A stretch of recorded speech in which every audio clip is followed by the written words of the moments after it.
continue to be one of them, and for that I'm forever thankful.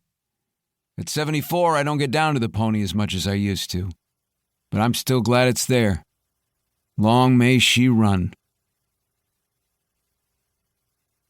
Introduction. I'd like to start with a clarification for those whose familiarity with the Jersey Shore begins and ends with a certain abomination of a reality television show.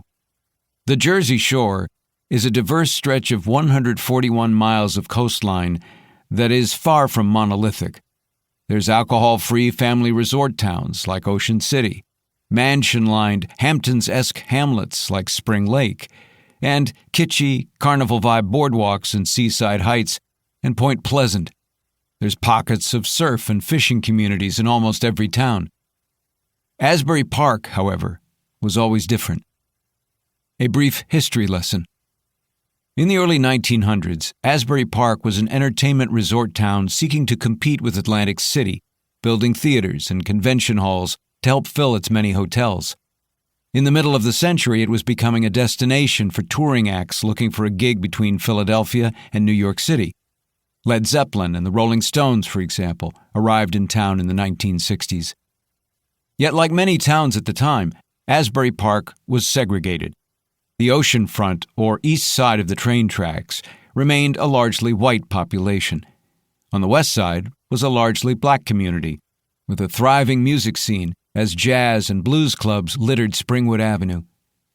In the 1960s, as the civil rights movement rippled across the country and black communities fought back against racist Jim Crow laws and segregation, the west side of Asbury Park began to grow frustrated with dwindling economic opportunities in town and a shrinking housing market.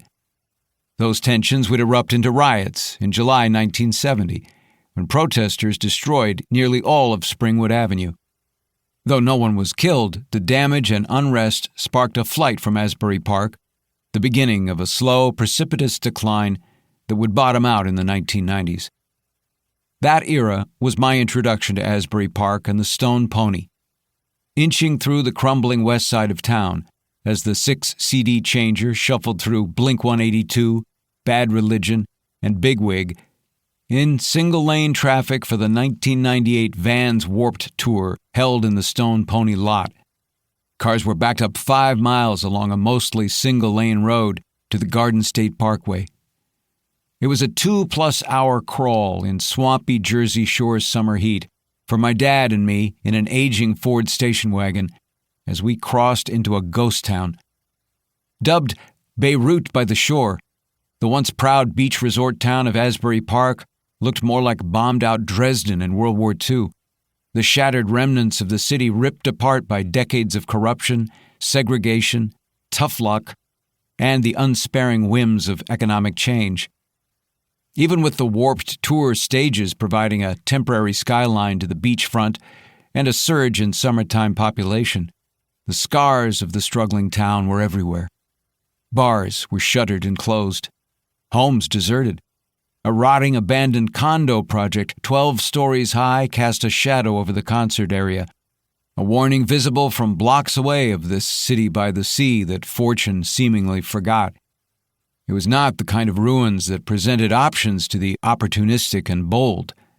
It was just dead. But I couldn't stay away. It was quickly becoming central to the booming New Jersey punk scene.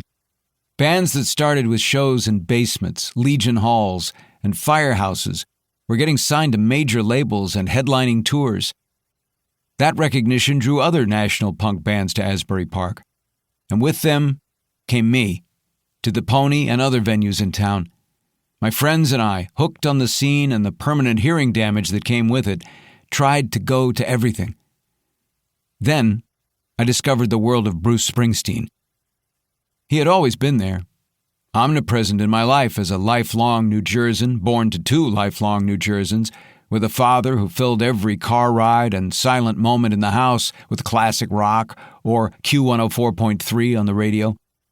But it took my own journey into music as a fledgling guitarist to move deeper than Born to Run and Thunder Road and discover the canon of the greatest American rock star in history.